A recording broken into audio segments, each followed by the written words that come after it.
वैष्णो देवी के पार्ट 9 में आपका स्वागत है। इससे पहले पार्ट में हमने जाना कि कैसे माता वैष्णो देवी कन्या रूप लेकर और 7 अन्य 9 देवियों को कन्या रूप में लेकर पंडित श्रीधर के घर पहुंची और उनकी नवरात्र पूजा पूर्ण करवाई।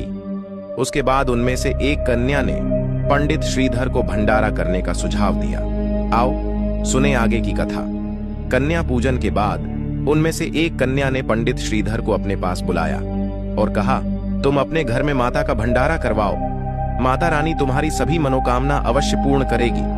पंडित श्रीधर शर्म से झुक गए और बोले, पुत्री, मैं और मेरी पत्नी स्वयं भिक्षाटन करके जीवन जी रहे हैं, भला हम भंडारे के लिए इतनी खाद्य सामग्री कैसे एकत्रित करेंगे। तब वह कन्या कहती है, क्या तुम्हें माता पर विश्वास नहीं। पंडित श्रीधर कहते हैं, माता रानी पर तो पूरा भरोसा है, लेकिन पुत्री भंडारा यानी कि पूरे गांव के लोगों को भोजन करवाना, क्षमा करे पुत्री, ये मुझ जैसे गरीब से नहीं हो पाएगा। तब वह कन्या कहती है, तुम निश्चिंत होकर भंडारा करो, बाकी माँ पर छोड़ दियाच दो और भंडारे की तैयारी करो, डरो मत, माता पर भरोसा रखो।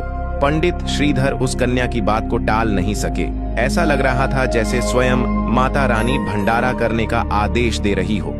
पंडित श्रीधर कहते हैं, ठीक है पुत्री, लेकिन तुम्हें हमारा साथ देना होगा।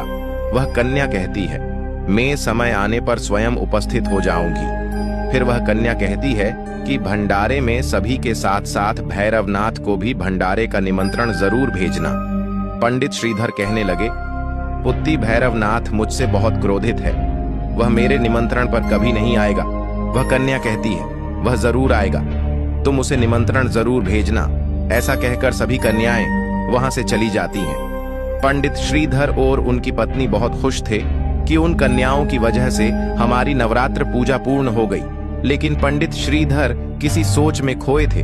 उनकी पत्नी पूछती है, इस खुशी की घड़ी में तुम्हारे मुख पर यह चिंता क्यों। पंडित श्रीधर कहते हैं, मैंने भंडारे के लिए हाँ तो कर दी, लेकिन हम भंडारा करेंगे कैसे। उनकी पत्नी बोली, उस कन्या के आने से हमारी पूजा पूर्ण हुई है। मुझे लगता है वह कन्या सही कह रही थी कि हमें माता पर विश्वास रखते हुए भंडारा करना चाहिए। दोनों पति पत्नी ने अच्छा सा शुभ मुहूर्त निकालकर भंडारे का दिन रख दिया और गांव वालों को न्योता देने लगे। गांव के कई लोगों ने उनका उपहास उड़ाया और कहा, तुम्हारे पास अपने खाने के लिए तो अन्न है नहीं, गांव वालों को क्या खिलाएंगे। सबसे तान्ने सुन पंडित श्रीधर न्योता देते और जय माता दी कहते हुए आगे बढ़ते गए। आगे की कथा अगली वीडियो में आएगी। चैनल पर नए हैं तो सब्सक्राइब करें।